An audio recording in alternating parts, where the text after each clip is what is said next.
लक्ष्मण जी की भक्ति अद्भुत थी। लक्ष्मण जी की कथा के बिना श्री राम कथा पूर्ण नहीं है।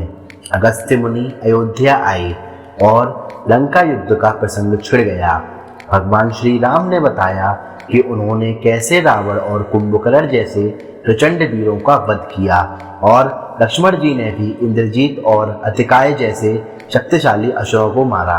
अगस्त्य मुनि बोले, श्री राम बेशक रावण और कुंभकर्ण प्रचंड वीर थे, लेकिन सबसे बड़ा वीर तो मेघनाथ ही था। उसने अंतरिक्ष में स्थित होकर इंद्र से युद्ध किया था और बांधकर लंका ले आया था। ब्रह्मा ने इंद्रजीत से दान के रूप में इंद्र को मांगा, तब इंद्र मुक्त हुए थे। लक्ष्मण जी ने उसका वध किया, इसलिए वे सबसे बड़े योद्धा हुए। श्री राम जी को आश्चर्य हुआ, लेकिन भाई की वीरता की प्रशंसा से वह खुश थे।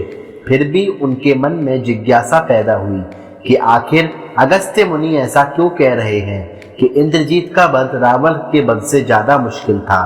अगस्त्य मुनि ने कहा, प्रभु, इंद्रजीत को वरदान था कि उसका वध सिर्फ वही कर सकता है जो 14 वर्ष तक न सोया हो, जिसने 14 साल तक किसी स्त्री का मुख न देखा हो और 14 साल तक भोजन न किया हो। श्री राम बोले, परंतु मैं वनवास काल में 14 वर्षों तक नियमित रूप से लक्ष्मण के हिस्से का फल फूल देता रहा। मैं सीता के साथ एक कुटी में रहता था, बगल की कुटी में लक्ष्मण थे, फिर भी सीता का मुख भी ना देखा हो और 14 वर्ष तक ना सोए हो, ऐसा कैसे संभव है। अगस्त्य मुनि सारी बात समझकर मुस्कुराए, प्रभु से कुछ छुपा है भला। दरअसल सभी लोग श्री राम का गुणगान करते थे, लेकिन प्रभु चाहते थे कि लक्ष्मण के तप और वीरता की भी चर्चा हो। इसीलिए अगस्त्य मुनि ने कहा, क्यों ना लक्ष्मण जी से पूछा जाए। लक्ष्मण जी आए।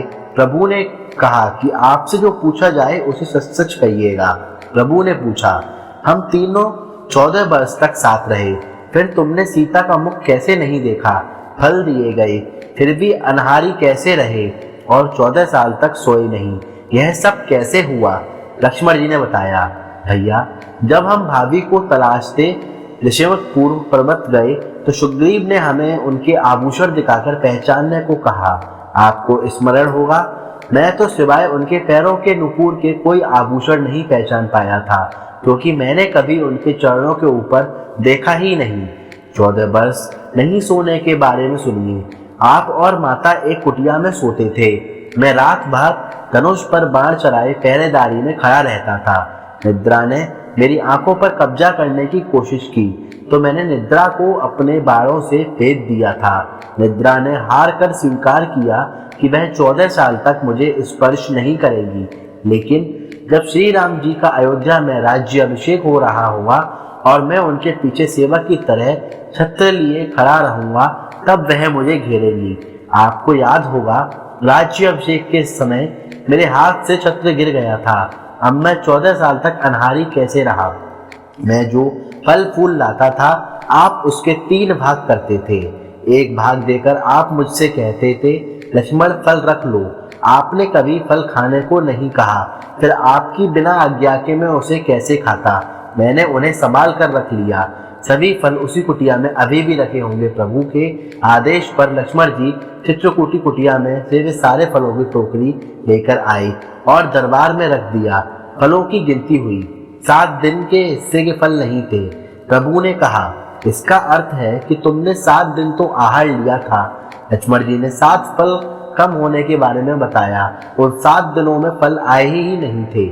जिस दिन हमें पिताश्री के स्वर्गवासी होने की सूचना मिली, हम निराहारी रहे। दूसरा, जिस दिन रावण ने माता का हरण किया, उस दिन फल लाने कौन जाता। तीसरा, जिस दिन समुद्र की साधना कर आप उनसे राह मांग रहे थे। चौथा, जिस दिन आप इंद्रजीत के नाग पाश में बंधकर दिन भर अचेत रहे। पांचवा, जिस दिन इंद्रजीत ने मायावी सीता को काटा था, हम शोक में रहे।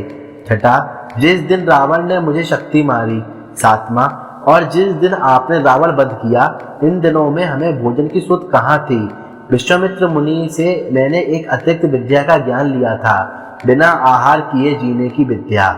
उसके प्रयोग से मैं 14 साल बिना भूख को नियंत्रित कर सका। जिससे इंद्रजीत मारा गया। भगवान श्री राम ने लक्ष्मण जी की तपस्या के बारे में सुनकर उन्हें हृदय से लगा लिया।